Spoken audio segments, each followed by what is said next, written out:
Hello সবাইকে, আশা করি সবাই খুব ভালো আছো। তো আবার একটা নতুন ভিডিও নিয়ে চলে আসলাম। তো সেদিন একদম সকালবেলায় মানে ভোরবেলায় বলতে পারো, স্নান করে চলে গেছিলাম পুজো দিতে। কারণ এই যে আমাদের দুই গোপুসোনা আজকে চলে যাবে তার বাড়িতে। তো মনটা খুব খারাপই লাগছিল। তো আগের দিন গিয়ে গোপুর জন্য নতুন জামা, নতুন পাগড়ি আর ফল, মাখন ঠাকুন কিনে নিয়ে এসেছিলাম, কারণ আবার কবে আসবে জানি না।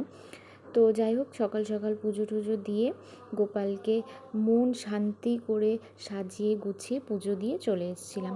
এবং সেদিন আমাদের আবার একটা নিমন্ত্রণ ছিল, তাই গোপালের জামা কাপড় সব গুছিয়ে রেখেছিলাম, কারণ গোপাল বিকেলে চলে যাবে। তো তারপর যাই হোক, আমরা সবাই মিলে গুছিয়ে গাছিয়ে চলে গেছিলাম নিমন্ত্রণে।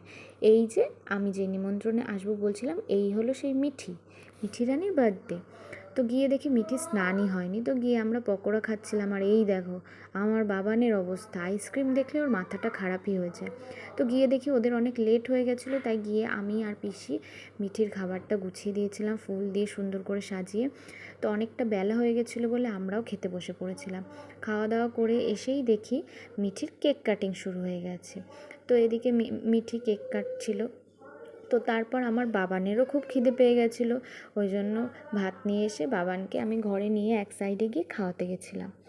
তো এইদিকে তার অবস্থা দেখো, সে আমার হাতে খাবে না, তার মাংসর লেগ পিসটা তার হাতে দিতে হবে, সে খাবে, নাচ করবে, আনন্দ করবে তারপর। তো যাই হোক, সেখান থেকে তারপর আমরা চলে এসেছিলাম 3:30 নাগাদ বাড়িতে। এসে একটু রেস্ট নেওয়ার পরে মাম চলে এসেছিলো, পিসেমশাই চলে এসেছিলো গোপালগুলোকে নিয়ে যাবে। তো আমরা তার আগে গোপালকে আমাদের পুরো বাড়িটা ঘুরিয়ে নিলাম, কারণ আবার কবে পাবো জানি না।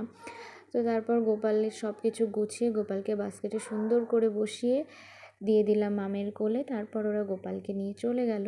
মনটা খুব খারাপ লাগছিল, কিন্তু কি করা যাবে, গোপালকে তো যেতেই হবে তার বাড়িতে।